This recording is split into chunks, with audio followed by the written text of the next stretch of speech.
সিলেটের অন্যতম সুন্দর পর্যটন কেন্দ্র উৎমাছড়ার উদ্দেশ্যে আজ আমাদের যাত্রা। পথ চলতে চলতেই চোখে পড়ছিল মনোমুগ্ধকর কিছু দৃশ্য। দূর থেকে দেখা যাচ্ছিল বিশাল বিশাল পাহাড়। মনে হচ্ছিল পাহাড়গুলো যেন মেঘ ছুঁয়ে আকাশের সঙ্গে মিশে গেছে।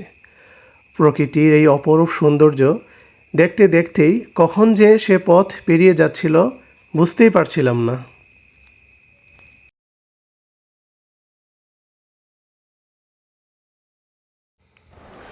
অবশেষে আমরা আমাদের গন্তব্যে পৌঁছে গেলাম। আমাদের সাথে ব্যাগ ছিল, ভিজে যাওয়ার ভয়ে আমরা একটা টিউবে উঠে গেলাম। আর এই জায়গাটাতে স্রোত ছিল, যদিও খালি চোখে দেখা যাচ্ছে না। 10 টাকার বিনিময়ে আমরা এই টিউব দ্বারা জায়গাটা পার হলাম। ভারত থেকে পাহাড় বেয়ে নেমে আসা স্বচ্ছ নির্মল পানির ধারা পাথরের উপর দিয়ে বেয়ে চলেছে। চারপাশের পাহাড়, পাথর আর স্বচ্ছ পানির মিলন যেন এক অপরূপ প্রাকৃতিক দৃশ্য তৈরি করেছে।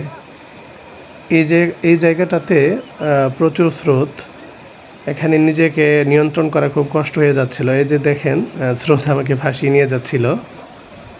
তারপর কোনো রকম একটা পাথরের উপরে পা রেখে ব্যালেন্সটা ঠিক রাখি।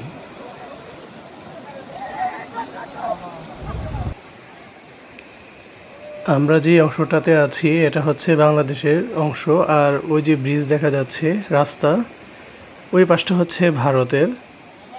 এই ঠান্ডা স্বচ্ছ পানিতে শরীর ভেজানোর অনুভূতিটাও ছিল অসাধারণ। উৎমাছড়ার এই সুন্দর মুহূর্তগুলো আমাদের ভ্রমণকে করে তুলেছে আরও আনন্দময় ও স্মরণীয়।